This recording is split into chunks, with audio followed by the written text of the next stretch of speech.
Welcome, everybody. Welcome to the fifth podcast of NRB Money Talk.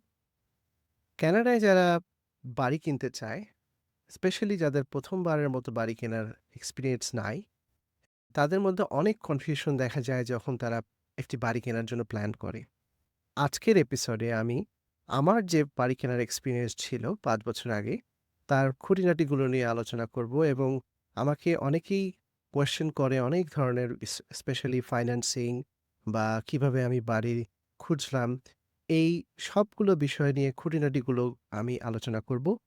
So by the end of this video hopefully আপনাদের একটা ভালো একটা knowledge হয়ে যাবে যে এই যে পুরো প্রসেসটা starting from the beginning all the way until you get the keys for the properties, এই পুরো প্রসেসটা সম্পর্কে একটা আপনাদের মোটামুটি একটা ভালো ধারণা হবে, এটাই আশা করছি। সো আপনারা যারা বাড়ি কিনতে চান তাদের অনেকেই দেখা যায় যে বিভিন্ন রকমের ফার্স্ট টাইম হোম বাইং যে সেমিনারগুলো যেগুলো সাধারণত বড়, বড় ব্যাংকগুলো অর্গানাইজ করে থাকে অথবা অনেক সময় আপনাদের পরিচিতর মধ্যে রিয়েলটর বা রিয়েল এস্টেট সেলস পারসন যারা কাজ করে, তাদেরও বিভিন্ন ধরনের সেমিনারে আপনারা অংশগ্রহণ করে থাকেন। এবং এই সব ধরনের প্রোগ্রামগুলোতে আপনাদের মোটামুটি একটা ভালো একটা আইডিয়া হয়ে যাওয়ার কথা এই হোম বাইং প্রসেসটা নিয়ে। আমি যখন ব্যাংকে কাজ করতাম, সিআইবিসি ব্যাংকে, I myself with my mortgage advisor hosted few few of these events. We invited realtors in those program এবং এই ধরনের প্রোগ্রামগুলোতে আপনারা অনেক কিছু জানতে পারবেন, স্পেশালি আপনি যদি ফার্স্ট টাইম হোম বায়ার হয়ে থাকেন। সো I highly recommend যে আপনি এই ধরনের প্রোগ্রামগুলোতে অ্যাটেন্ড করবেন। সো আপনার বাড়ি কেনার জন্য কানাডাতে আমি স্পেশালি অন্টারিওর কথা বলব, যেহেতু আমি অন্টারিওতে থাকি। সো বেসিক্যালি আপনার একটা প্রফেশনাল ম্যান্ডেটরি আপনি যখন বাড়ি কিনতে যাবেন এখানে। যদিও আরও ২ টা প্রফেশনালের কথা আমি বলব, but to process purchase of a house or condo আপনাকে একজন লয়ার লাগবে অন্টারিওতে যিনি প্র্যাকটিস করেন। এই প্রফেশনালটা আপনার অবশ্যই দরকার, যিনি কিনা আপনার প্রপার্টিটা ঠিকভাবে ক্লোজ করবেন। এছাড়া অনেকেরই যেহেতু এটা ফার্স্ট টাইম হোম বায়ার, আম অনেকের মধ্যেই অনেক সংশয় থাকে। সো যদিও এটা লিগ্যালি রিকোয়ার্ড না, তবুও মেক্সিমাম মানুষই আসলে দেখা যায় যে ২ টো আদার প্রফেশনালের সাথে কাজ করে। একজন হচ্ছে রিয়েলটর, আরেকজন হচ্ছে মর্টগেজ ব্রোকার। সো কানাডাতে যেহেতু আমরা মোটামুটি 99% সবাই হলো মর্টগেজ নিয়ে বাড়ি কেনে। তার মানে হচ্ছে যে একটা মর্টগেজ মানে ব্যাংক থেকে একটা লোন নিয়ে বাড়ি কেনে। সো এই কারণে আপনার মর্টগেজ অ্যাডভাইজার অথবা মর্টগেজ ব্রোকার এই প্রফেশনালের সাথেও আপনার কাজ করতে হবে। আর রিয়েলটরের কাজ হচ্ছে আপনাকে বাড়ি খুঁজে বের করে দেওয়া। সো ২ প্রফেশনাল, অনেকেরই মধ্যে একটা কনফিউশন আসে যে তারা রিয়েলটর এবং মর্টগেজ অ্যাডভাইজারকে একই ধরে নেয়। অনেক ক্ষেত্রে এটা অবশ্য সত্য, কারণ আমাদের কমিউনিটিতে অনেকেই আছে যারা ডুয়েল লাইসেন্স হোল্ড করে। মানে হচ্ছে যে একই জন তিনি মর্টগেজ ব্রোকারও আবার রিয়েল এস্টেট এজেন্টও। So the law does not restrict them to be both, but অনেক সময় যেটা হয় যে ২ টো কাজ করতে গেলে অনেক সময় একই অ্যাঙ্গেল থেকে দেখলে অনেক সময় হয়তোবা অনেক কিছু চোখে পড়ে না। But it comes with also a benefit যে একই পারসনের সাথে আপনি ডিল করছেন মর্টগেজ এবং রিয়েল এস্টেটে ডিলিং এর জন্য। But it may come with a conflict of interest. Anyway, so আপনার বাড়ি ক্লোজ করার জন্য এই ৩ টা প্রফেশনাল আপনার জন্য খুবই গুরুত্বপূর্ণ। একজন হচ্ছে লয়ার, আরেকজন হচ্ছে রিয়েলটর, আরেকজন হচ্ছে মর্টগেজ প্রফেশনাল। সো আপনি যদি বাড়ি কেনার প্ল্যান করেন, সো ১ম এই যেটা আপনাকে ঠিক করতে হবে যে আপনার বাইং ভার্সাস রেন্টিং, যেইটা সাধারণত আমরা বলে থাকি যে আপনার কি আসলেই বাড়ি কেনার প্রয়োজন আছে কিনা? সো এই বিষয়টাকে আপনি কয়েকটা স্টেপে ভাগ করে নিতে পারেন। প্রথমত হচ্ছে যে আপনার যে মর্টগেজ আপনি দিবেন, সেই মর্টগেজটা আসলে কত টাকা হবে সেটার আপনার একটা রাফ আইডিয়া থাকা উচিত। সো এই ফার্স্ট স্টেপটা যেটা হলো যে আপনার নো ইউর বাজেট, যে আপনি কত টাকা পর্যন্ত মর্টগেজ এফোর্ড করতে পারবেন, this is a very crucial step to learn. Second, ধরেন আপনি কথার কথা যে আপনি এটা বের করে ফেললেন যে আপনার মর্টগেজ, আপনার প্রপার্টি ট্যাক্স এবং আপনার অন্যান্য যে ইউটিলিটি এই সব মিলে আপনার হয়তোবা $3,500 লাগবে প্রত্যেক মাসে। এখন আপনি এটা কম্পেয়ার করবেন যে আপনার যে এক্সিস্টিং রেন্ট আপনি দিচ্ছেন তার সাথে। ইউজুয়ালি আপনি যেটা দেখবেন যে buying a property will always cost you more than renting a property. It's just natural natural reason. কারণ হচ্ছে আপনি যখন রেন্ট করবেন, you are just using somebody's asset and just paying them a rent. Whereas আপনি যখন বাড়ি নিজের কিনবেন, আপনার যে বাড়ির মর্টগেজটা আপনি দিবেন, a portion of that mortgage goes against the principal of the mortgage. তার মানেটা হচ্ছে যে প্রত্যেক মাসে, মাসে আপনার মর্টগেজের পেমেন্টের সাথে কিছু টাকা আ আপনার equity তে জমা হচ্ছে। মানে আপনার মর্টগেজের যে আপনার যে পোরশনটা সেটাতে জমা হচ্ছে। হুম। সো ১ম কাজটাই হলো যে আপনার এই ২ টা জিনিসের কম্প্যারিজন। যে আপনি একটা মর্টগেজ নিলে আপনার খরচ কত হবে এবং আপনি একটা রেন্ট নিলে আপনার খরচ কত হবে। সো টিপিক্যালি এটা দেখা যায় হিস্টোরিক্যালি যে buying a property is always going to be at least 30% to 40% more than renting that same property. So এই জিনিসটা আপনাকে অ্যাকসেপ্ট করে নিতে হবে এবং এটা আপনি ধরে নিবেন যে উম আপনি যে এই পরিমাণ টাকা প্রত্যেক মাসে আপনার মর্টগেজের প্রিন্সিপালে যাচ্ছে, সেটাই আসলে আপনার ওই ডিফারেন্সটা আপনার হওয়ার কথা। কারণ যেই টাকাটা আপনি ব্যাংক থেকে নিচ্ছেন, আ সেটা আসলে অনেকটা ব্যাংকের টাকা আপনি রেন্ট করতেছেন। সো ওইটা অনেকটা সিমিলার কনসেপ্ট। এছাড়া আপনার প্রপার্টি ট্যাক্স, আপনার যে প্রত্যেক বছর, বছর প্রপার্টির ভ্যালু কমে যাবে, স্পেশালি আপনার ডেপ্রিসিয়েশন এর কারণে। So that's also a factor in that process. So normally আমরা যেটা বলি যে আপনার যদি ৫ থেকে ১০ বছর মিনিমাম আপনার কোনো প্রপার্টিতে থাকার প্ল্যান না থাকে, then renting is a good solution. Obviously আমরা যারা কানাডায় বিশেষ করে টরন্টো, জিটিএ অথবা ভ্যাঙ্কুভারের মতো সিটিগুলোতে থাকি, উই নো যে property purchase is a very lucrative or how should I say মানে এটা একটা গুড ইনভেস্টমেন্ট ছিল ওভার দ্য লাস্ট আমি বলব যে ২০১৬ পর থেকে ২০২২ সাল পর্যন্ত it was a phenomenal investment opportunity. So অনেকেই এই ইনভেস্টমেন্ট করে they made a lot of money. But from 2022 market যেহেতু একটা ক্রাইসিসের মধ্যে দিয়ে যাচ্ছে, so there is some adjustment that we are going through right now. So but in general আপনার যদি আপনি একটা প্রপার্টি কেনার প্ল্যান থাকে, then you should stay in that property for at least 5 to 7, 10 years. The reason is simple because আপনার typically আপনার property যখন আপনি কিনবেন, প্রপার্টিতে ট্রানজাকশন কস্ট খুব হাই থাকে। যেমন আপনি যখন একটা বাড়ি কিনতে যাবেন, আপনি বাড়ি কিনলেন, তারপর আপনি যখন সেল করতে যাবেন, ওই সেলিং এর সময় আপনার প্রায় 5% এর মতো আপনার রিয়েলটর কমিশনে চলে যায়। এছাড়াও আপনি বাই সেল যখন করতে যাবেন, there is a land transfer fee এবং ডিপেন্ডিং অন দ্য এরিয়া আপনি যেই এরিয়াতে থাকবেন, it can be thousands and thousands of dollar. Specially GTA তে যেই আপনার land transfer fee Toronto city, that is a huge amount of money. So আপনার যদি প্ল্যান থাকে যে আপনি কোনো সিটি থেকে মুভ করবেন within the next 2-3 years, renting is a better solution. Buying for short period of time is never a good idea because আপনি you are trying to time the market এবং it works sometimes, it may not work the other time. So that's another factor. এছাড়াও আপনার job stability যে আপনার জবটা যে আপনি করছেন সেটা how stable it is. So that's also a big factor. So আপনাকে ফার্স্ট এ মাইন্ডসেটটা ঠিক করতে হবে যে are you ready to buy the house? So এটা যখন আপনি ঠিক করে ফেলবেন, then you should talk to a mortgage advisor or a financial advisor. Typically আপনার ফাইন্যান্সিয়াল অ্যাডভাইজার যদি থাকে তাহলে they will let you know যে মানে আপনাকে একটা রাফ ক্যালকুলেশন করে বলে দিতে পারবে, does it make sense to buy a property or are you financially capable enough যে আপনার যে ফাইন্যান্সিয়াল রিসোর্স গুলো আছে সেটা কি এনাফ কিনা।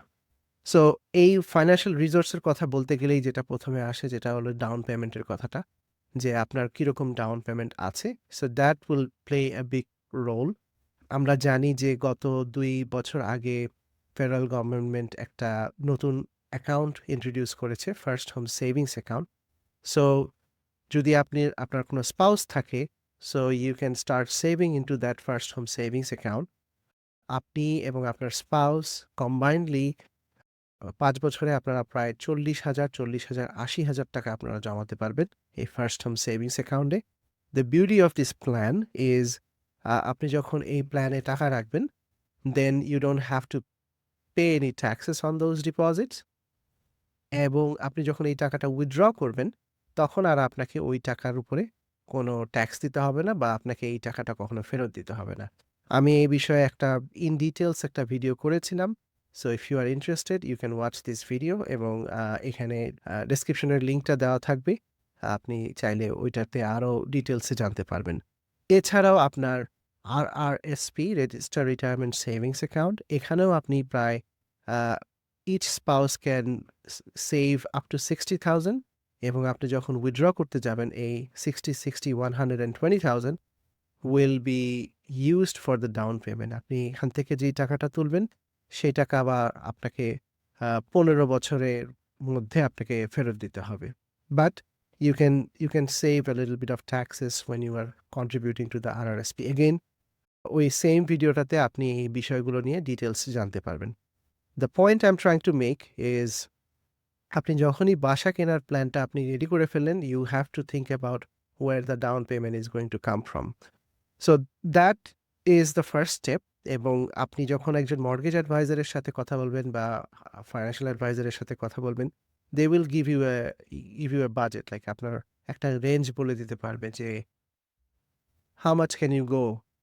আপনার বাজেটটা কি রেঞ্জে হতে পারে? আপনার ইনকামের সাথে আপনার বাজেট যদি ধরেন ৫,০০,০০০ হয় বা ৬,০০,০০০ হয় বা $১,০০,০০০ হয়, they will let you know যে how far you can go. So that would be the first step. আমি এখানে আপনাদেরকে আরেকটা ওয়েবসাইটের কথা বলবো।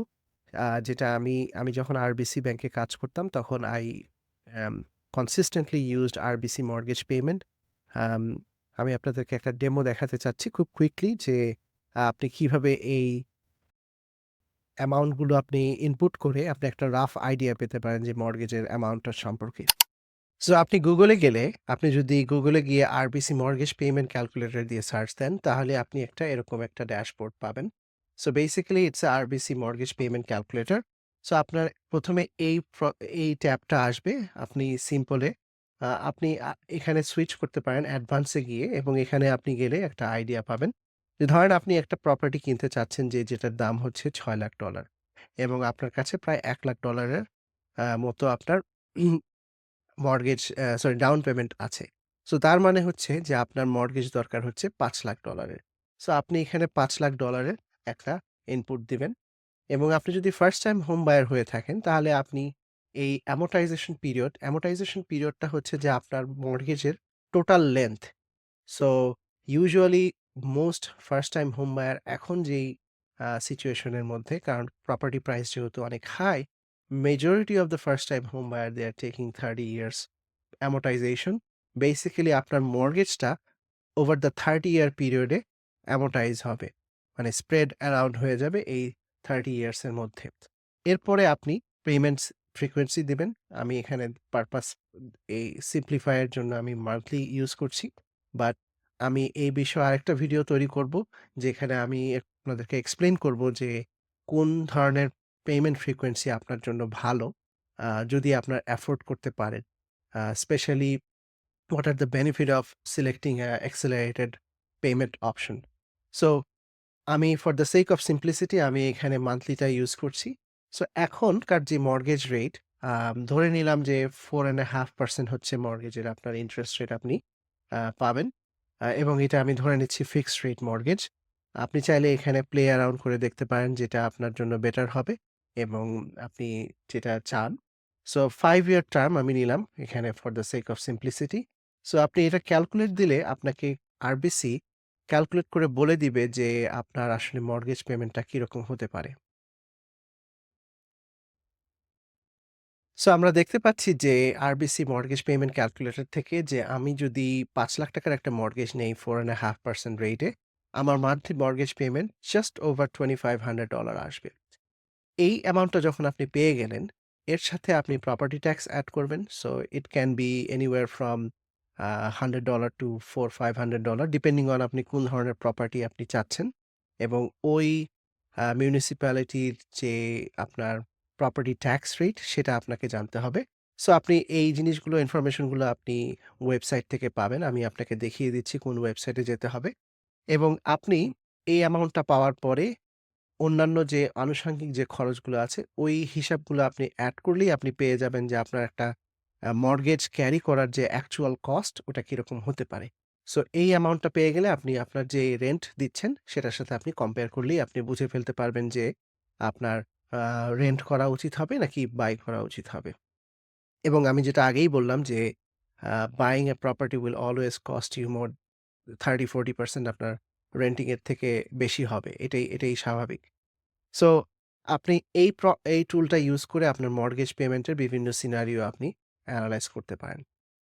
এরপরে আমি যেই ওয়েবসাইটটা দেখাবো সেটা হচ্ছে যে most of the first time home buyer যারা আছে, তারা দেখা যায় যে usually they search for property from realtor.com।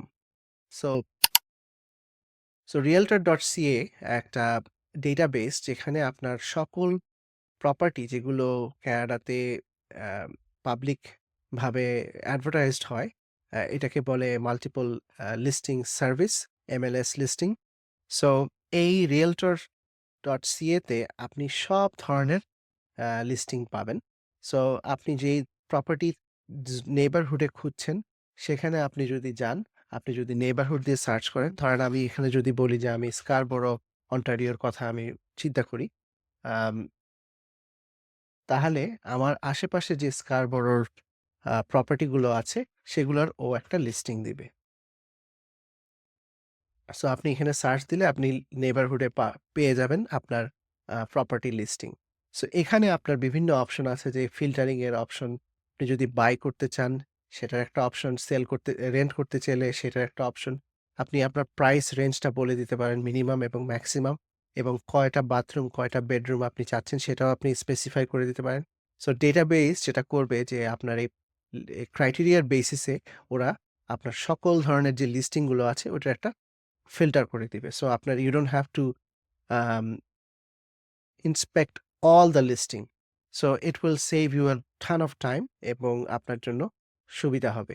So ধরেন আমি একটা property for the sake of argument একটা প্রপার্টি সিলেক্ট করছি এখানে।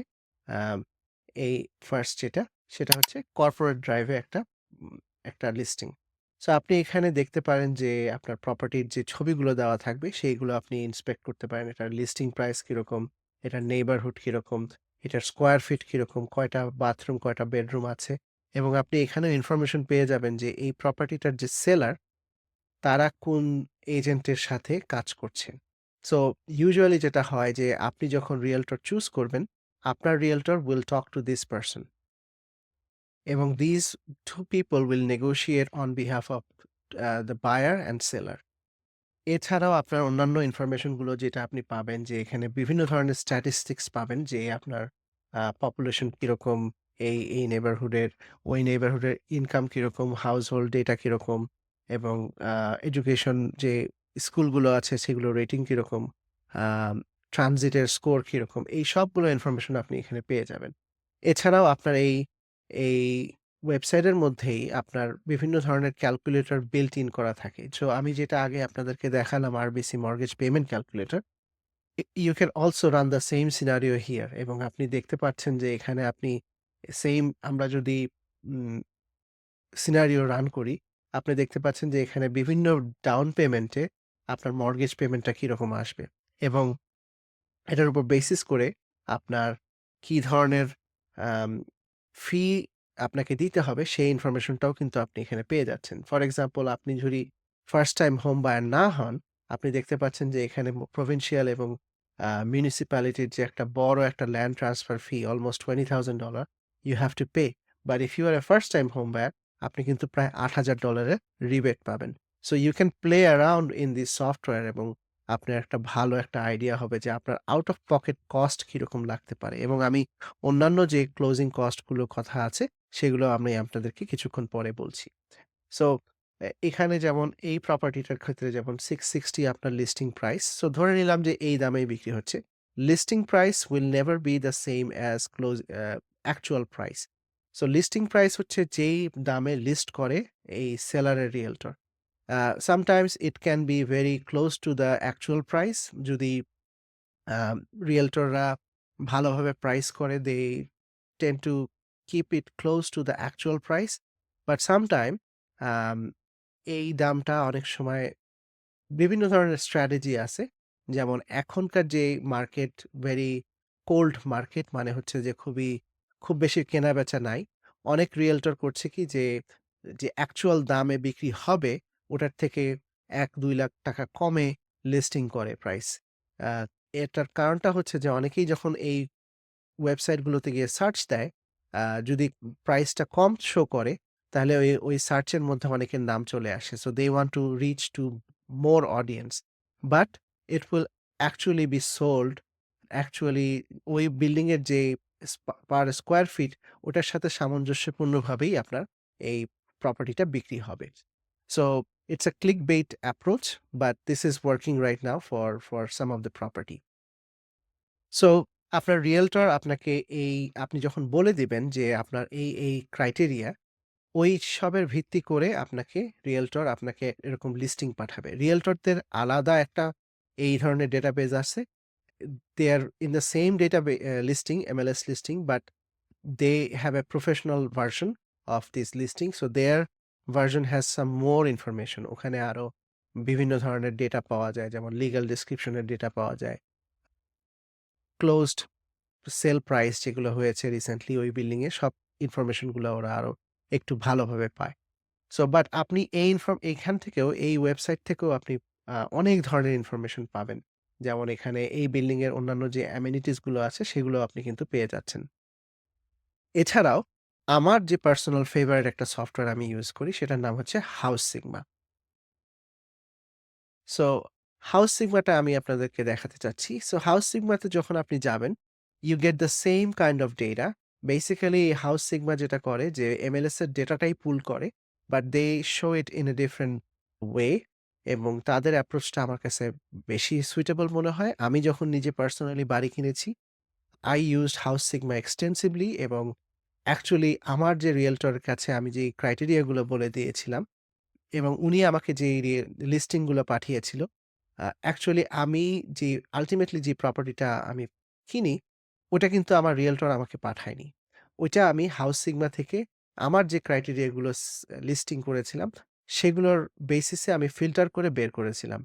এবং দেন I approached to my realtor and said that, "Hey, I want to see this property." এবং পরবর্তীতে উনি সেলারের যে রিয়েলটর তার সাথে যোগাযোগ করে একটা প্রাইভেট শোয়িং এর ব্যবস্থা করে। রিয়েলটর যারা ফার্স্ট টাইম হোম বায়ার তাদের জন্য খুব ইম্পোর্টেন্ট একটা পারসন বিকজ অনেকেই জানে না যে হাউ দিস থিংস ওয়ার্কস এবং আপনি যেহেতু আপনার লাইফের সবচেয়ে বিগেস্ট ডিসিশন নিবেন আর finding a good realtor is a very important step. Unfortunately টরন্টোর যে অবস্থা যে GTA তে প্রায় ৭০,০০০ এর মতো রিয়েলটর আছে এবং আনফরচুনেটলি যে লাস্ট ৪ বছরে যখন মার্কেট খুব হট ছিল, তখন অনেকেই রিয়েলটর হয়ে গেছে যাদের আসলে অতটা ভালো এক্সপেরিয়েন্স বা অতটা ভালো কোয়ালিফিকেশন ছাড়াই তারা এই প্রফেশনে ঢুকে পড়েছে।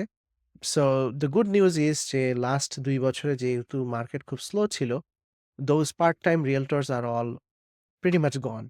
আপনি এখনকার যাদেরকে দেখতে পাবেন, these are the real people.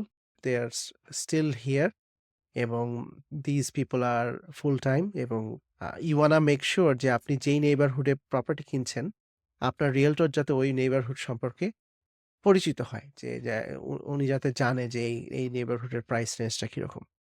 Anyway, so house সিগমাতে আপনি যদি যান, হাউস সিগমাতে আমি আরেকটা এক্সাম্পল দেখাচ্ছি। আমি একটা হাউসের এক্সাম্পল দেই এইবার। Let's see what it shows. So আপনি এই একই জিনিস আপনি এখানে হাউস সিগমায় পাবেন।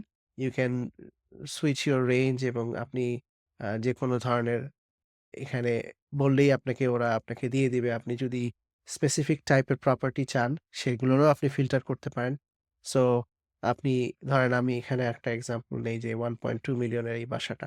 সো আপনি এখানে ক্লিক করলে দেখতে পাবেন যে বেসিক্যালি ওই একই ইনফরমেশন যেটা MLS এ ছিল, realtor.ca তে ছিল, ওই ডেটাটাই আপনি এখানে পাবেন। সো এখানে আপনি বাড়িগুলোর ছবি পাবেন এবং এটার একটা যে লিস্টিং প্রাইস পাবেন, এটা কোন নেইবারহুডে এবং এটা প্রপার্টি কি ধরনের প্রপার্টি সেটার ইনফরমেশনও পাবেন। কয়টা বেডরুম, কয়টা বাথরুম আছে সেটার ইনফরমেশন পাবেন এবং এখানে আপনার প্রিভিয়াস যে সেল ডেটাগুলো সেগুলোর ইনফরমেশন পাবেন। আনফরচুনেটলি এই লিস্টিংটাতে আগের ডেটা নাই। আমার মনে হয় এই বাসাটা খুব বেশিবার বিক্রি হয় নাই। Let's choose a different one that has a lot of history. So hopefully, yeah, this one, for example, has one listing. So realtor.ca তে এই হিস্ট্রিটা দেখা যায় না, যেটা হাউসিংমা তে দেখা যায়। It gives you a good indication. আমি আরেকটা চেষ্টা করি যে আরেকটা লিস্টিং নেওয়ার। হ্যাঁ, যেমন এই প্রপার্টিতে আপনি ৪ বারের যে লিস্টিং হয়েছে MLS এ সেটার ইনফরমেশন আছে। সো এই প্রপার্টিটা ২০১১ সালে একবার বিক্রি হয়েছিল ৪,৪০,০০০ এর কাছাকাছি। সো আপনি যদি এখানে ক্লিক করেন তাহলে ও আপনাকে প্রিভিয়াস যে লিস্টিংটা ছিল ওইখানের ডেটাতে নিয়ে যাবে। সো ওখানে আপনি দেখতে পাবেন যে এই বাসাটার পুরাতন যে লেআউটটা ছিল সেগুলো আপনি দেখতে পাবেন। এবং আপনি দেখতে পাচ্ছেন যে এই বাসাটা রেনোভেট করা হয়েছিল। সো রেনোভেট করার পরে আপনি এরপরে যে বিক্রিটা হয়েছে, ইউ ক্যান সি যে কার্পেট গুলো উঠিয়ে ফেলা হয়েছে এবং দে ইনস্টলড হার্ডউড ফ্লোর। এবং এই প্রপার্টিটা আপনি ১ বছর পরে they made almost $100,000 profit. Obviously তারা রেনোভেট করেছে, so that was probably their investment. But এই প্রপার্টিটা ২০১২ র পর থেকে ২০২৪ এ গিয়ে আবার বিক্রি হয়। ১২ বছর পরে, এবং দে মেড অলমোস্ট 100% রিটার্ন। এবং এটা দেখা যাচ্ছে যে they also made some renovation, এবং তারা হয়তোবা রিমডেলিং করেছে। It looks like a newer counter top and everything. So আপনার হাউসিংমার একটা সুবিধা হচ্ছে যে আপনি এই হিস্টোরিক্যাল কনটেক্সট গুলো পাবেন যে এই প্রপার্টিটা কোন দামে বিক্রি হয়েছে প্রিভিয়াসলি। এছাড়াও আপনার এখানে আপনার আইডিয়া দিয়ে দিবে যে ট্যাক্সেস কিরকম, কত বাই কত লটের প্রপার্টি, সেই ইনফরমেশন গুলো, এবং এটার একটা এস্টিমেটেড আপনার যে interior size of the square feet সেই হিসাবটাও দিয়ে দিবে। এবং এইটা কত বছর মার্কেটে লিস্টিং আছে এই ইনফরমেশনটাও আপনাকে দিবে। This is a very crucial one because now that we are going through a very slow real estate market, এই ইনফরমেশনটা খুব ইম্পোর্টেন্ট। তার মানে হচ্ছে যে বাড়ি বিক্রি হচ্ছে না। Almost 80 days sitting on the market, এবং ইটস নট মুভিং। এছাড়াও আপনি এখানে যে ইনফরমেশন গুলো যেটা রিয়েল এস্টেট সেলস পারসনরা, সেলারের রিয়েলটররা লিখেছে সেটা আপনি পড়তে পারেন। প্লাস আপনার এখানে বিভিন্ন অ্যালগরিদম বেসড ইনফরমেশন, যেটা হাউস সিগমা যেহেতু একটা ডেটাবেসের মতো কাজ করে, they have a ton of information on each neighbourhood. So ওইখান থেকে ওরা একটা অ্যালগরিদমের বেসিসে ওরা একটা প্রপার্টি ভ্যালু এস্টিমেট করে। এটা একটা estimate, sometimes it works pretty accurately, sometimes it's very off. So I wouldn't 100% rely on this estimate, but this is a good starting point. এছাড়াও আপনার এই নেইবারহুডে অন্যান্য যে প্রপার্টি গুলো বিক্রি হয়েছে তাদের আপনি একটা ইনফরমেশন পেয়ে যাবেন। সো সিমিলার সেলস, বেসিক্যালি আপনি যখন রিয়েলটরের সাথে কাজ করেন, আপনার রিয়েলটর আসলে এই কাজটাই করে যে they look at other properties which are in the same neighborhood, which are in the same kind of property, এবং তারা একটা কম্প্যারিজন করার চেষ্টা করে যে আচ্ছা ওই বাড়ি যদি $1,000,000 এ বিক্রি হয় আর আমার এই বাড়িরও ফিচার প্রাইস সিমিলার, তার মানে আমার এই বাড়িরও প্রাইস 1,000,000 এর কাছাকাছি হওয়ার সম্ভাবনা বেশি। Then your realtor will negotiate with the seller's realtor. So that is basically how they work. এবং আপনি এখানে আরো ইনফরমেশন পাবেন, এবং এখানে সিমিলার টু দ্য এই যে realtor.ca এর যে প্রপার্টি যে ক্যালকুলেশনটা, মর্টগেজ ক্যালকুলেশনটা, এখানেও আপনার একটা built in ক্যালকুলেশন। সো আপনি এখানে বিভিন্ন নাম্বারগুলো প্লাগ করে দেখতে পারেন যে আপনার মর্টগেজ পেমেন্ট কিরকম আসবে। সো আপনি ধরেন এই বাসাটা যদি কিনতে চান 4.5% রেটে 20% ডাউন পেমেন্ট দিয়ে আপনার মর্টগেজ পেমেন্ট প্রায় $৪৮০০ এর মতো আসবে। প্লাস আপনার যে প্রপার্টি ট্যাক্স, এখানে এই ডেটাটা আমার মনে হয় এই উপর থেকেও পুল করেছে। So he the system is estimating যে এখানে আরো $৩৫০-400 এর মতো প্রপার্টি ট্যাক্স। প্লাস আপনার এখানে মেইনটেন্যান্স ট্যাক্স ও 0 ধরছে, maintenance cost, but you can use a realistic number. But basically এই ফর্মুলাটা ইউজ করে বা এই সফটওয়্যারটা ইউজ করে ইউ ক্যান ফিগার আউট যে আপনার আসলে কিরকম খরচ হবে monthly. So this is a wonderful tool.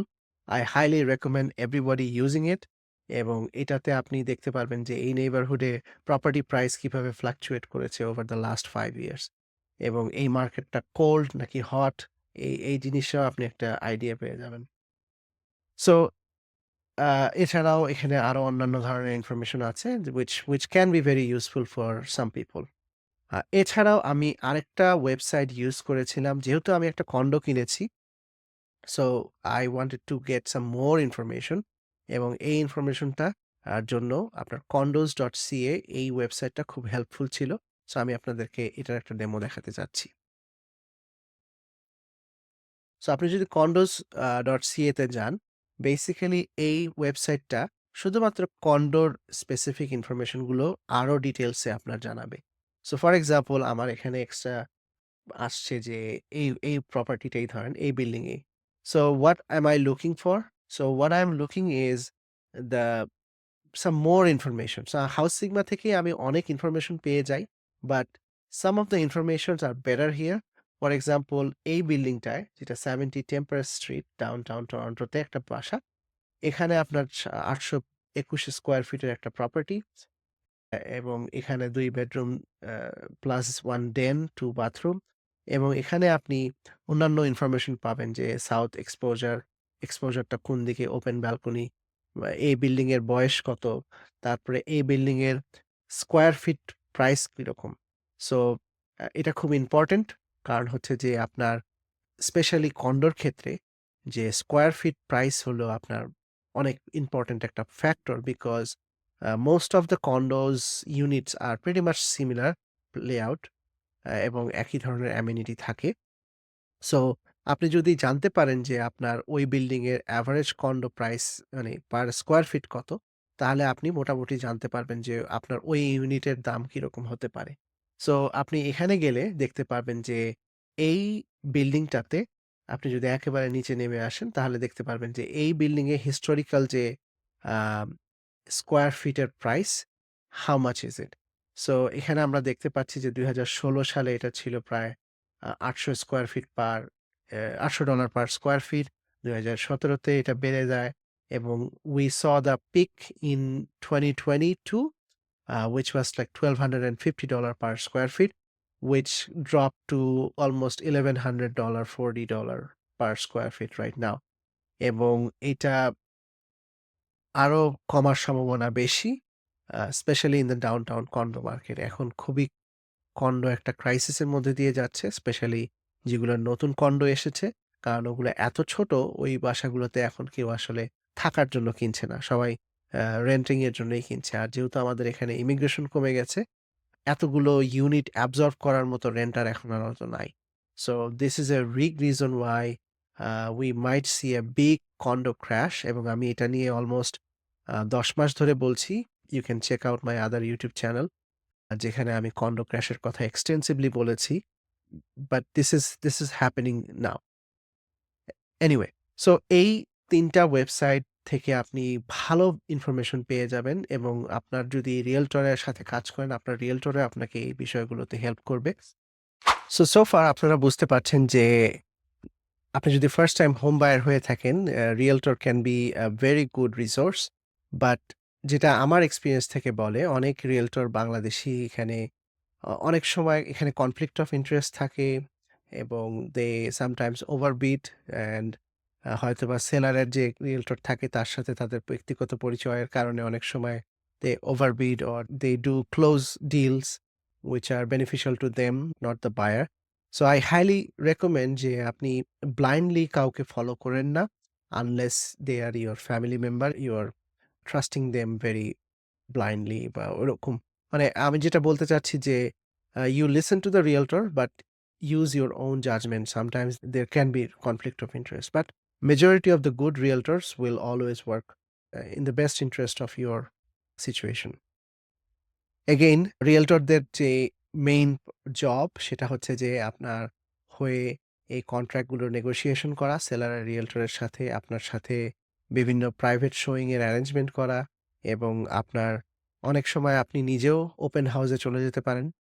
Open house আপনি যেই অনেক সময় দেখবেন যে বিভিন্ন লিস্টিং এ আপনার ওপেন হাউস থাকে। এইসব যখন প্রপার্টি গুলো ওপেন হাউস হয়, you don't need to schedule a time. Basically এই একটা ডিউরেশনের মধ্যে ইউজুয়ালি 2 আওয়ার্স এর একটা উইন্ডো থাকে। আপনি যেকোনো সময় ওখানে যেয়ে আপনি একটা আ দেখে আসতে পারেন আপনার প্রপার্টিটা। But if you are going to the property outside of the open show, typically আপনার realtor এবং seller realtor will set up a time where the seller is ready for a private showing এবং আপনি আপনার পছন্দ মতো টাইমে গিয়ে আপনার রিয়েলটরের সাথে এই প্রপার্টিগুলো ভিজিট করতে পারেন। সো এই স্টেপে আসার পরে আপনি যেটা করবেন যে আপনার রিয়েলটর বা আপনার যে নিজস্ব যে আপনি ক্রাইটেরিয়া গুলো সেট করলেন, এটার পরে আপনি একটা শর্ট লিস্ট তৈরি করবেন। So if you have a specific requirement যে আপনাকে একটা পার্টিকুলার নেইবারহুডে আপনি বাড়ি কিনবেন, then make a short list for 5-10 property in that neighbourhood এবং প্রত্যেকটা ইউনিটের বা প্রত্যেকটা প্রপার্টির আপনি একটা প্রোস অ্যান্ড কনস এনালিসিস করতে পারেন। আমি এটা করেছিলাম যে যখন আমার যে ক্রাইটেরিয়া গুলো ছিল যে বাচ্চার স্কুল কাছে বা মসজিদের ডিসট্যান্স এবং হাইওয়ে কত দূরে বাসের টার্মিনাল, বাসের স্টপেজ, আম এই সবগুলো বিষয় বা আপনার যে গ্রোসারি এইগুলো কত ডিসট্যান্সে, এগুলো আপনি সবগুলো আপনার যে রিকোয়ারমেন্ট সেইটার অনুযায়ী আপনি র‍্যাংকিং করা শুরু করেন এবং ওই বিল্ডিংটা কিভাবে ম্যানেজ করা হয় বা এটা যদি কন্ডো হয়ে থাকে, আমি কন্ডোর কথাই বলছি কারণ I bought a condo, but যদি বিল্ডিং আপনি যদি ডিটাচড হাউস কিনে থাকেন, ওই নেইবারহুডটা কিরকম? ওই নেইবারহুডের অন্যান্য আ ফ্যামিলিগুলো কি ধরনের ডেমোগ্রাফিক্স এগুলো সবই আপনাকে এনালাইজ করে আপনাকে একটা র‍্যাংকিং করতে হবে যে then you will get a top 4 or 3 property that you are really, really interested. So এটা যখন আপনি বের করে ফেললেন, তখন আপনার রিয়েলটরের সাথে আপনি বসলেই you can get a price range যে আপনার আচ্ছা এই প্রপার্টিটা হয়তোবা এই প্রাইস রেঞ্জে যেতে পারে। কারণ you already did the analysis যে এই প্রপার্টিটার যদি কন্ডো হয় তাহলে you already know যে price per square feet price কিরকম ওই বিল্ডিং এ। আর যদি ডিটাচড বা অন্য ধরনের প্রপার্টি হয়ে থাকে দেন you get the same kind of range এবং আপনার রিয়েলটর আপনাকে বলে দিবে যে এটা হয়তোবা এই রেঞ্জে পর্যন্ত যেতে পারে। সো এটা যখন আপনার হয়ে গেল, আ this is a very good time, actually এটার আগেই আসলে আপনার আ এই প্রসেসটা আপনি যখন যাবেন, শর্ট লিস্ট করে আনতেছেন, এই সময়টা ইস a very good time to get a pre-qualification from the bank. So ব্যাংকের সাথে আপনি আস্তে, আস্তে কথা বলা শুরু করবেন এবং এটা ব্যাংক হতে পারে। So typically people get mortgage from big banks or sometimes they work with mortgage broker. আপনি কার সাথে ডিল করবেন, মর্টগেজ ব্রোকার নাকি mortgage advisor from the bank, it all depends on আপনার প্রেফারেন্স এর উপরে এবং আপনার কারো সাথে পরিচিত আগে থেকে আছেন কিনা। বাট এই বিষয় নিয়ে আমি একটা ভিডিও পরবর্তীতে প্ল্যান আছে বানানোর। So hopefully you will see that video এবং আমি ওই ভিডিওতে pros and cons of each of this uh way আপনাকে আমি বলে দিতে পারবো।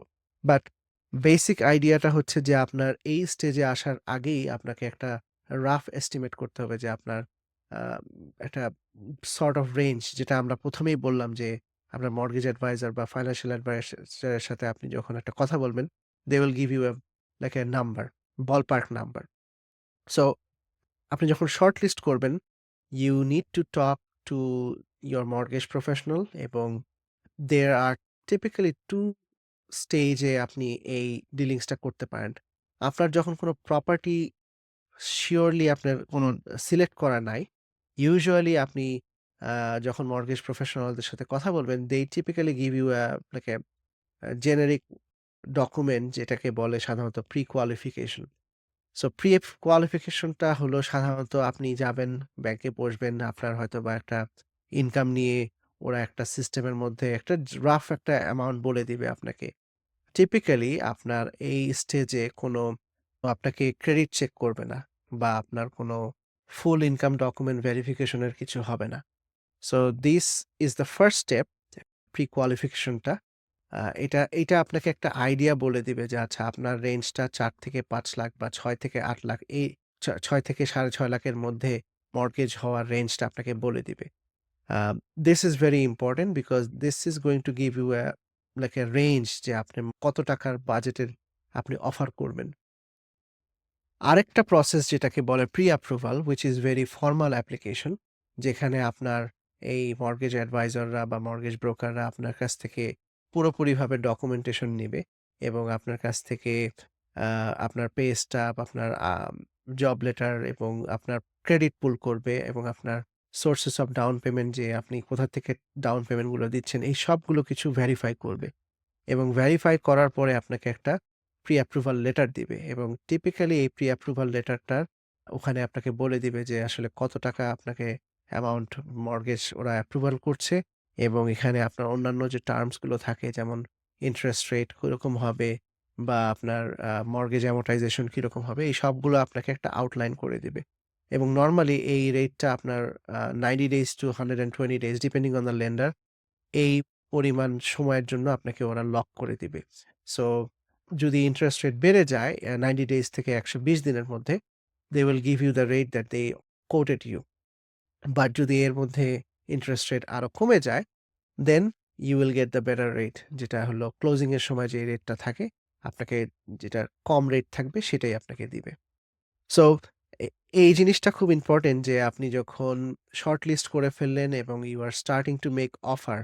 সো অফারটা কি? যে আপনার যে আপনি যে কন্ডিশন গুলো দিয়ে আপনি সেলারের এজেন্টকে আপনি ডকুমেন্টটা দিচ্ছেন, these are called conditions এবং ওইখানে আপনার সাধারণত লেখা থাকে যে সাবজেক্ট টু ফাইন্যান্সিং। সো আপনি যখন অফারটা দিচ্ছেন, আপনার রিয়েলটর যখন আপনার সেলার রিয়েলটরকে অফারটা দিচ্ছে, typically there is a subject to financing এবং subject to home inspection. এই ২ টা খুব কমন দেখা যায়। আনফরচুনেটলি যখন কোভিড এর টাইম ছিল, যখন হাউজিং মার্কেট খুব হট ছিল, ওই সময়টায় অনেকেই এই ফাইন্যান্সিং এর অফার ছাড়াই তখন দিত। কারণ হলো যে তখন এত বিডিং হতো, property get sold within few hours. এমনও ঘটনা ঘটছে যে দুপুরে লিস্টিং হয়েছে, বিকালের মধ্যে sold out. So this kind of সিনারিওতে যদি সেলারের কাছে এরকম অফার আসে যে একটা হলো কোনো কন্ডিশন ছাড়া offer versus somebody has the same মানে অ্যামাউন্টের offer but they have a subject to financing মানে হচ্ছে যে একটা কন্ডিশন দিয়ে দিছে যে আচ্ছা আমার মর্টগেজ হলেই আমি এই অফারটা অ্যাপ্লিকেবল হবে। So somebody who has a condition that may not get যেটা সেলারের যে এজেন্টের কাছে হয়তোবা ওইটা অ্যাট্রাক্টিভ নাও হতে পারে। কারণ হচ্ছে অনেক সময় ফাইন্যান্সিং অ্যাপ্লিকেশন অ্যাপ্রুভ নাও হতে পারে। Whereas if they have a offer with the same price where the offer does not have any financing condition, সেক্ষেত্রে the seller will be much more interested to sell the property to somebody else who does not have any condition. So কোভিডের সময় যেটা হতো যে প্রচুর মানুষ এই condition two financing না দিয়েই দিয়ে দিত। এবং অনেক সময় তারা মর্টগেজ পেত না। এই প্রবলেমটা হয়েছিল ২০২১ এর লাস্টের দিকে এবং ২০২২ এর ১ম দিকের অনেক মর্টগেজ যেগুলো আপনার প্রপারলি ফান্ডিং হয় নাই। কারণ হলো যে কোনো কন্ডিশন ছাড়া আ প্রপার্টি তারা অফার দিয়েছিল এবং অ্যাকসেপ্ট হয়েছে অফার এবং যখন when it comes to the closing যেহেতু property market was volatile at that time spring of 2020 তে তখন অনেক প্রপার্টি কিন্তু এই ডিলগুলো হয়নি। এবং এরকম যদি কন্ডিশন হয় যেখানে হলো যে আপনি একটা অফার দিয়েছেন কোনো কন্ডিশন ছাড়াই এবং সেলার আপনার অ্যাকসেপ্ট করেছে এবং আপনি তাদেরকে একটা ডিপোজিট মানি দিয়ে দিয়েছেন। কিন্তু আপনি you fail to close the mortgage because you didn't get approval for the mortgage এরকম ক্ষেত্রে কিন্তু আপনার ডিপোজিটের যে টাকাটা, টিপিক্যালি এই টাকাটা 5% অফ দ্য প্রপার্টি প্রাইস হয়। অথবা একটা অ্যামাউন্ট একটা রাফ অ্যামাউন্ট হতে পারে ২৫,০০০ বা 50,000 আ এই ডিপোজিটের টাকা কিন্তু লস হওয়ার সম্ভাবনা থাকে। এবং আরেকটা প্রবলেম যেটা হয় যে অনেক সময় যে যদি সেলার যদি পরবর্তীতে বাড়ি বিক্রি না করতে পারে because you fail to close the mortgage এবং সেলার হলো কোনো লস খাচ্ছে because you couldn't close the mortgage এবং এই সময়ে হাউজিং মার্কেটে অনেক লস হয়ে গেছে, then they can sue against you. এবং এটা হয়েছে, অনেকগুলো ক্ষেত্রেই হয়েছে এবং এই বিষয়ে একটা এপিসোড এসেছিল সিবিসি মার্কেট প্লেসে অলমোস্ট আ ইয়ার অ্যাগো যে মর্টগেজ ফ্রডের উপরে এবং ওই এপিসোডে বেশ কিছু সিনারিও দেখানো হয়েছিল যেখানে এরকম কয়েকটা কেস পাওয়া গেছে যে they couldn't close the mortgage এবং আল্টিমেটলি সেলার ওদেরকে সু করে। Anyway so the point I am trying to make যে এই স্টেজে আপনি যখন অফার দেওয়া শুরু করবেন, make sure you have a pre approval এবং প্রপারলি আপনি কোনো মর্টগেজ অ্যাডভাইজারের সাথে বসে আপনি আপনার কাগজপত্র ভেরিফিকেশন করে আপনার আ ক্রেডিট স্কোর ক্রেডিট রিপোর্ট আপনার পুল করে পুরা ফুল অ্যাপ্লিকেশন যেটাকে বলে, ওটা আপনি করছেন।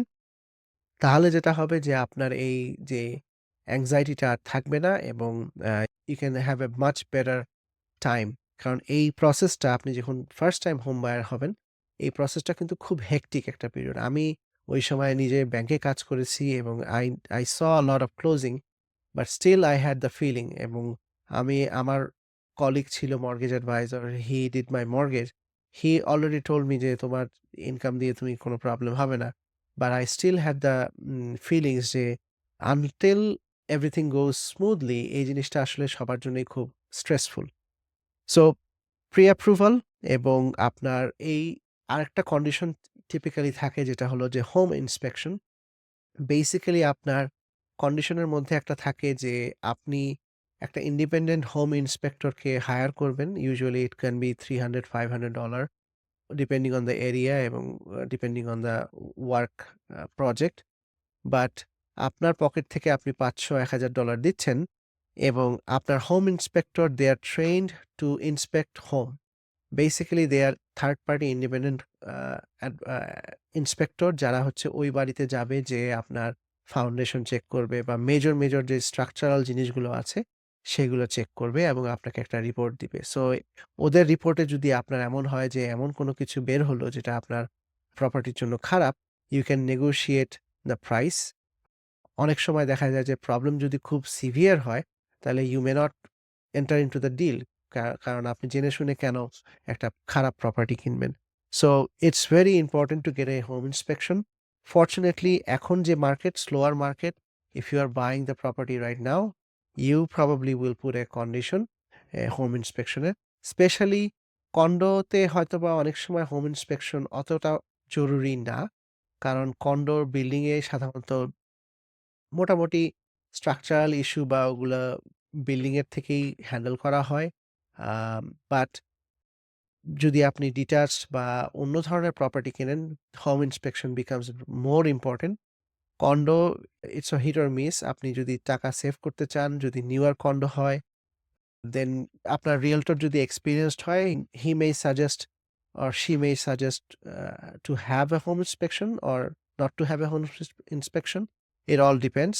বাট যদি আপনি স্পেশালি পুরাতন বাড়ি কেনেন বা একটু ওল্ড বাড়ি কেনেন, অবশ্যই হোম ইন্সপেক্টরকে আপনার হায়ার করা উচিত। Because he is gonna check the environmental side, mold এগুলো যেগুলো থাকে কানাডার, সেগুলোও সে চেক করতে পারবে। সো যেটা বললাম যে আপনি অফার দিলেন ফার্স্টে আপনার সেলারের কাছে with some condition. You may not put condition depending on আপনার personal situation. So once the offer is accepted by the seller, you make a deposit এবং আপনার এই ডিপোজিটটা আপনার ডাউন পেমেন্টের সাথে অ্যাডজাস্ট হয়ে যাবে। সো আপনি যদি $25,000 ডিপোজিট দেন, তাহলে আপনার মর্টগেজের ক্লোজিং এর সময় আপনার এই $25,000 আপনার ডাউন পেমেন্ট হিসেবে কাউন্ট করবে। Usually your realtor will get this draft from you এবং এই টাকাটা সাধারণত সেলারের যে লয়ার থাকে তার ট্রাস্ট অ্যাকাউন্টে পেয়েবল হয় এবং ওখানে আপনার এই টাকাটা আপনার সেলারের ট্রাস্ট অ্যাকাউন্টে জমা হয়ে যায়। সো দ্যাট ইজ বেসিক্যালি আপনার ডিপোজিটের যে মানিটা। এখন আসি যে সেলারের অ্যাকসেপ্ট করলো, আপনার ডিপোজিট হয়ে গেল, ডিপোজিট আপনি সাবমিট করলেন। So when both party agrees যে এখানে আর কোনো কন্ডিশন নাই, তখন আপনি নেগোশিয়েট করে বের করবেন যে আপনার ক্লোজিং ডেট কবে। আপনি ক্লোজিং ডেটটা আপনার ডিপেন্ড করে আপনার সেলার এবং বায়ারের নেগোসিয়েশনের উপরে। আমি যখন ক্লোজ করেছিলাম we had the purchase and sale agreement end of August আমি বলব, but our closing date was a month later. So it all depends on আপনার কিরকম সিনারিও। আপনি যদি এখন ভাড়া থেকে থাকেন, আপনাকে হয়তোবা কোনো ল্যান্ডলর্ডকে নোটিস দিতে হবে যে আপনি বাসা ছেড়ে দিচ্ছেন। So you may need some more time to break the lease agreement. হয়তোবা সেলারেরও হয়তোবা আরেকটা জায়গায় বাড়ি কিনতে হবে বা কেউ মুভ করতে হবে। So he may also need some time. So you both negotiate the date for the closing date এবং ক্লোজিং ডেটেই হলো আপনার মেইনলি যে আপনি ওনারশিপটা ট্রান্সফার হবে আপনার নামে। সো আপনার ফার্ম এগ্রিমেন্ট বা যেটাকে বলে হলো পারচেজ সেল এগ্রিমেন্ট, ওখানে আপনার এই সবগুলো জিনিস ডিটেইলসে লেখা থাকবে। সো ওখানে আপনার প্রপার্টির অ্যাড্রেস, কে বায়ার, কে সেলার, কিরকম প্রাইসে আপনারা কিনছেন এবং ওখানে আপনার প্রত্যেকটা পেজে আপনাকে ইনিশিয়াল দিতে হবে এবং আপনাকে সাইন করে আপনি যখন ২ পার্টি সাইন করবে, that becomes the official document for the purchase and sale agreement. আপনি যখন মর্টগেজ অ্যাপ্লিকেশনে যাবেন, this information is needed because এই ইনফরমেশনটা আপনার ব্যাংক আপনার চাবে, যেটা হলো is an important document.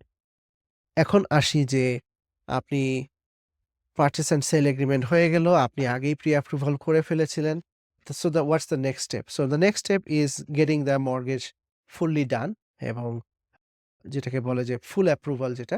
Um so আপনি পারচেজ অ্যান্ড এগ্রিমেন্ট ডকুমেন্ট নিয়ে আপনার যদি আগে থেকেই প্রি অ্যাপ্রুভাল করা থাকে, then the mortgage advisor or the mortgage broker will just take that application এবং তারা কমপ্লিট করবে।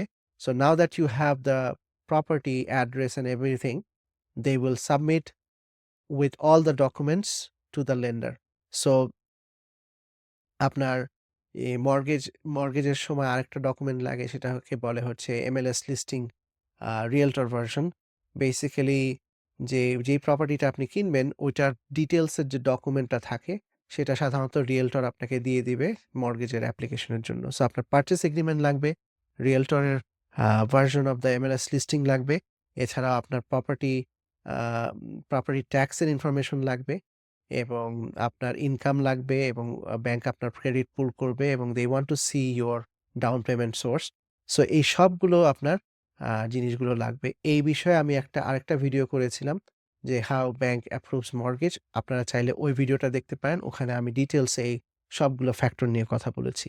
So when you are dealing with this mortgage advisor, typically mortgage অ্যাডভাইজাররা এবং আপনার যে মর্টগেজ ব্রোকাররা, they are paid by the lender unless you are going to be lender. B লেন্ডারের ক্ষেত্রে আপনাকে আউট অফ পকেট আপনাকে তাদেরকে পে করতে হবে। বাট এ লেন্ডারের জন্য আপনাকে নিজের থেকে কোনো আ আ পয়সা স্পেন্ড করতে হবে না। আনফরচুনেটলি অনেক মর্টগেজ অ্যাডভাইজার যারা প্রপার্টি ডকুমেন্ট ফ্রড করে, they take 1% cash payment. So it's a very open secret in Canada এবং এটা খুবই আনফরচুনেট যে ফেডারেল গভর্নমেন্ট এখনো এই বিষয়ে কোনো কাজ করছে না। But what we are hearing যে কিছুদিনের মধ্যেই সিআরএ ভেরিফিকেশন যেটা চলে আসবে যে আপনি যে আপনার ইনকাম ডকুমেন্টটা আপনি সাবমিট করছেন, সো সেই ডকুমেন্টটা ব্যাংকগুলো সরাসরি সিআরএ থেকে ভেরিফাই করে নিয়ে আসবে। So it's a working process right now এবং hopefully by the end of 2025 we will have something where we can stop this mortgage fraud even better way. এটা আমেরিকাতে খুবই কমন যে income verification is verified by the IRS. এখানেও করার চেষ্টা করছে। So hopefully this will be done এবং এইটা হয়তোবা মর্টগেজ ফ্রড রোধে একটু হেল্প করবে। বাট যেটা আমি আগে বললাম যে এ লেন্ডারে বা এ টাইপ মর্টগেজ অ্যাপ্লিকেশনে আপনাকে মর্টগেজ ব্রোকারকে বা মর্টগেজ অ্যাডভাইজারকে কোনো টাকা পে করতে হবে না। এখন মর্টগেজের ক্ষেত্রে আপনার যেটা ইম্পোর্টেন্ট সেটা হলো যে আপনাকে আ স্ট্রেস টেস্ট পাস করে আসতে হবে, পার করে আসতে হবে। সো স্ট্রেস টেস্টটা হলো সিম্পলি একটা মেথড যেখানে হলো আপনি হয়তোবা 4% ইন্টারেস্ট দিচ্ছেন, but you have to qualify with a 6% interest rate. So this is the stress test. সো ওইটা আপনাকে মাথায় রাখতে হবে। প্লাস আপনার ফিক্সড এবং ভেরিয়েবল রেটের যে কনভারসেশনটা, এই বিষয়েও আমি আরেকটা ভিডিও মেক করেছিলাম। You can check that out. Basically এই ২ টা যে mortgage rate, what are the factors that move these rates? So you can also figure out which one you would be better off. But আপনি যদি first time home buyer হয়ে থাকেন, this is my advice এবং আপনার যদি anxiety থাকে, financial anxiety যে আ যদি আপনার মর্টগেজ পেমেন্ট বেড়ে যায়, you might have some trouble. আমার মনে হয় ফিক্সড এ যাওয়া বেটার এবং যেহেতু এখন মর্টগেজ রেট ডাউনওয়ার্ড ট্রেন্ডে, shorter term mortgage rate is a better choice. But again আমি কোনো প্রেডিকশন এ যেতে চাই না। When you are ready, talk to your mortgage advisor. They will let you know এবং ওই সময়ের যে রেটগুলো এভেইলেবল আছে এবং তার বেসিসে আপনার যে রিকোয়ারমেন্ট সেটার উপর বেসিস করে ওরা আপনাকে অ্যাডভাইস করবে। বাট ইন জেনারেল যারা রিস্ক অ্যাভার্স, যারা একটা ফিক্সড মান্থলি পেমেন্ট চান তাদের জন্য fixed rate mortgage is better, especially for the first time home buyer. But আপনি যদি excitement চান, you are okay with some risk because variable has always been the money saver option, and you are okay with fluctuation in your mortgage payment, then variable rate is not a bad option either. But again, talk to the mortgage advisor. এছাড়াও আপনার term এবং lender, সব lender এক না। So if you are trying to pay off your mortgage faster, make sure to talk to your lender or mortgage broker, যিনি কিনা আপনার প্রিপেমেন্টের অপশনগুলো আপনাকে আরো ডিটেইলসে এক্সপ্লেইন করবে। সো এই বিষয়টাও আপনাকে মাথায় রাখতে হবে। আরেকটা যেটা ১ম এই আমি বললাম যে ডাউন পেমেন্টের ব্যাপারটা, যে আপনি যত বেশি ডাউন পেমেন্ট দিবেন আপনার সিএমএইচসি ইন্সুরেন্স যেটা, সেটা কিনতে হবে না। আপনার 20% এর উপরে যদি ডাউন পেমেন্ট থাকে তাহলে আর আপনার সিএমএইচসি ইন্সুরেন্স কিনতে হবে না।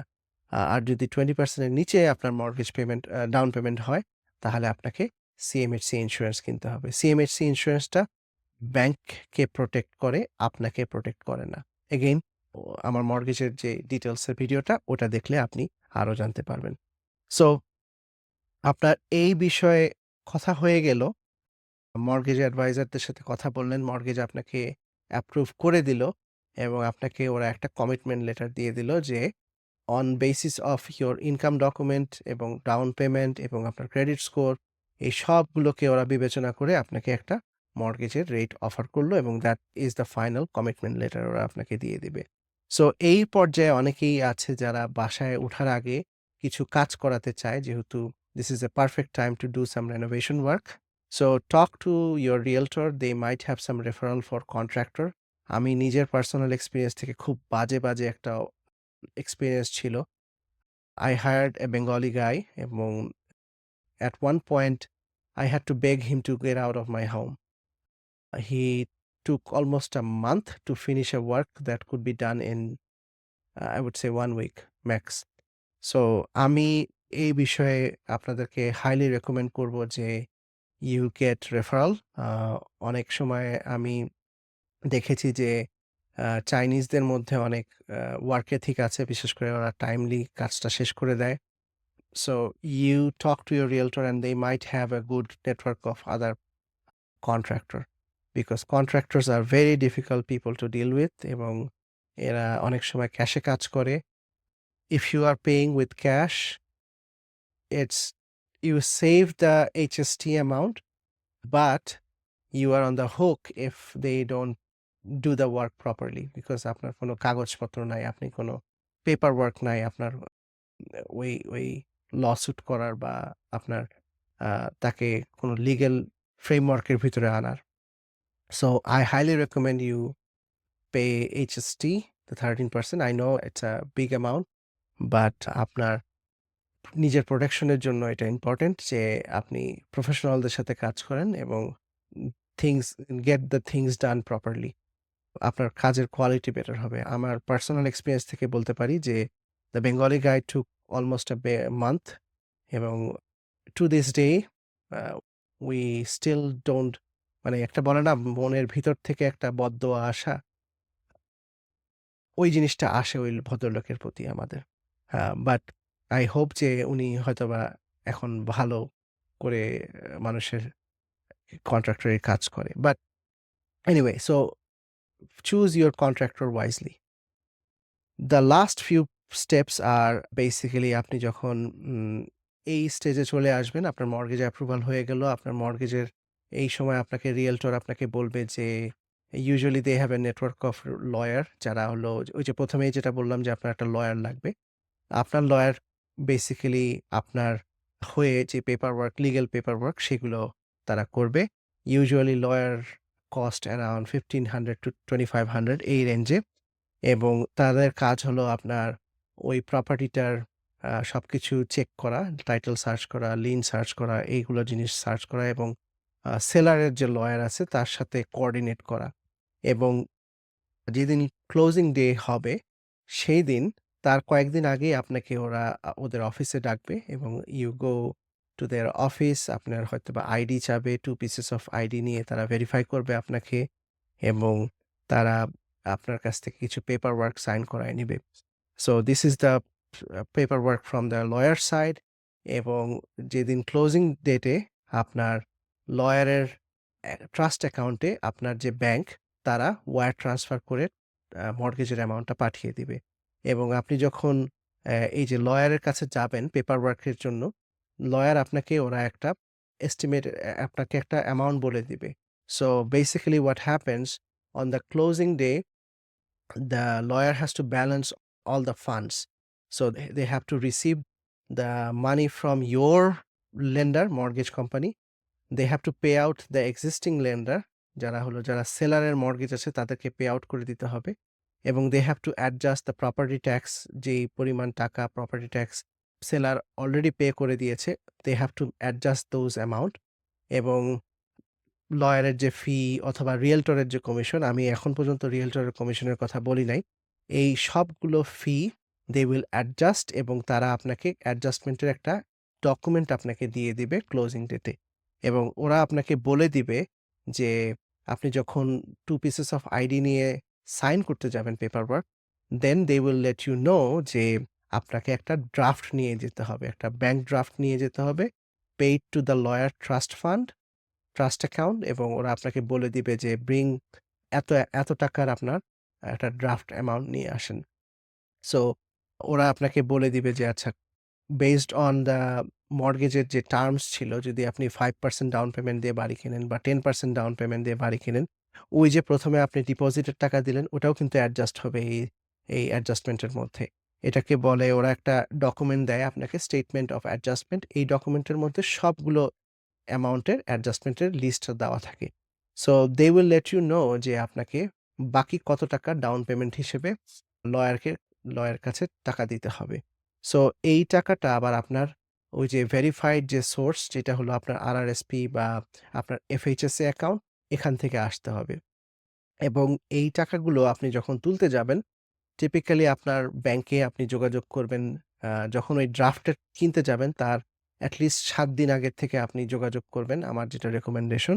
কারণ অনেক সময় বিজনেস হলিডে থাকে, অনেক সময় ব্যাংক হলিডে থাকে।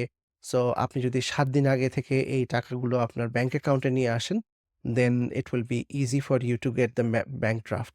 সো আপনি হয়তোবা ১ সপ্তাহ আগে যেয়ে এফএইচএস এর উইথড্র করলেন, আরআরএসপি উইথড্র করলেন এবং আপনার ব্যাংক অ্যাকাউন্টে রেখে দিলেন এবং then you get the bank draft এবং আপনি যখন এফএইচএস এ থেকে বা আরআরএসপি থেকে উইথড্র করতে যাবেন, তখন আপনাকে স্পেসিফিক কিছু গভর্নমেন্ট ফর্ম আপনাকে পূরণ করতে হবে।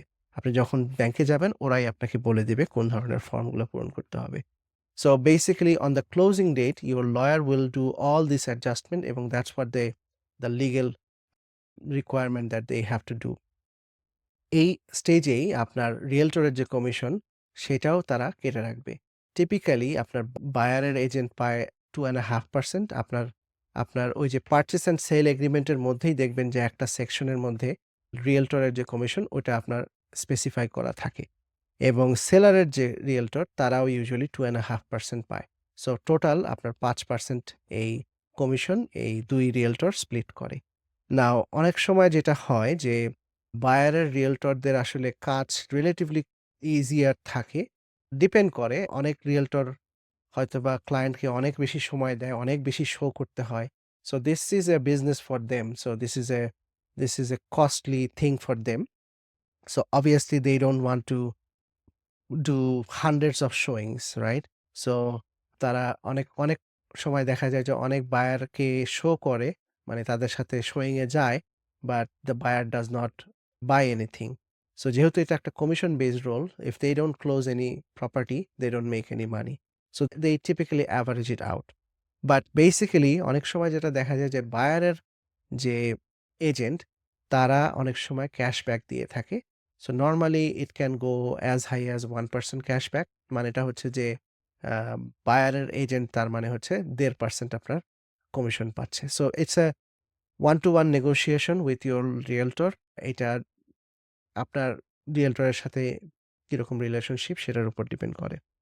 কন্ডো যারা বাই করবেন তাদের কিছু স্পেসিফিক জিনিসগুলো আপনার রিয়েলটরের সাথে ডিসকাস করা উচিত, যেটা আমি আ আগের স্টেপে বলি নাই। সেটা হচ্ছে যে রিজার্ভ ফান্ড বলে একটা জিনিস থাকে কন্ডোতে। এটা সাধারণত স্ট্যাটাস সার্টিফিকেট এবং কন্ডো রিজার্ভ ফান্ড এই জিনিসটা খুব ইম্পোর্টেন্ট। সেই রিজার্ভ ফান্ডটা হচ্ছে যে আপনার কন্ডোর যে বিল্ডিং এর একটা অ্যামাউন্ট তারা রিজার্ভে রেখে দেয় for any future renovation or any future emergency money. So এই রিজার্ভ ফান্ডটা যদি খুব কম থাকে, দ্যাট মিনস যে কখনো যদি বিল্ডিং এ কোনো এমার্জেন্সি কাজ করাতে হয়, then every condo member has to pay a special assessment fee, এবং it can be 30, 40, $50,000 depending on the work required. So এই জিনিসটা আপনাকে মাথায় রাখতে হবে যে is there enough reserve fund in the condo board? So এটা একটা বিষয়। পার্কিং এর যে লোকেশন এবং আপনার প্রপার্টির সাথে কি আপনার কোনো লকার আসবে কিনা, দ্যাটস অলসো ইম্পোর্টেন্ট ফিচার। এবং আপনার যে কন্ডো ফি, সব কন্ডো ফিতে কি ধরনের ফিচার ইনক্লুডেড, যেমন আমি যে কন্ডোতে থাকি সেখানে কন্ডো ফি এর মধ্যে সবকিছু ইনক্লুডেড। আমরা কোনো আলাদা করে হাইড্রো বা কোনো ইলেকট্রিসিটি বিল দেওয়ার লাগে না। ইনফ্যাক্ট আমাদের ইন্টারনেট এবং কেবল বিলও ওই কন্ডো ফি এর সাথে ইনক্লুডেড। সো সব বিল্ডিং এ এটা নাই।